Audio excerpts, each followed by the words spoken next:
வாழ்க வளமுடன். குருவே துணை. நல்ல நண்பர்கள் யாருக்கு அமையும் அப்படிங்கிற விஷயத்த ஜாதகத்தில் எப்படி தெரிஞ்சுக்கலாம் அப்படிங்கிறத பார்க்க போகிறோம்.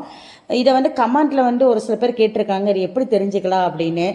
நிறையா துரோகங்களை பார்த்தவங்க, அதே மாதிரி ஒரு சுயநலமாக இருக்கக்கூடிய நண்பர்கள் இருக்கக்கூடிய மத்தியில் நம்ம வாழ்ந்துட்டு இருக்கிறோம். அப்படி இருக்கும் பட்சத்தில் ஒரு சில பேர் சொந்த பந்தங்கள் இல்லாமல் நண்பர்கள் மூலமாக வாழ்க்கையில் முன்னேற்றத்தை அடைஞ்சவங்க, வளர்ச்சி அடைஞ்சவங்க இருக்காங்க. அவங்களோட ஜாதகத்தில் எல்லாமே இந்த மாதிரி கேட்டகரி இருக்கும் அப்படிங்கிற பற்றி தான் நம்ம சொல்ல போகிறோம்.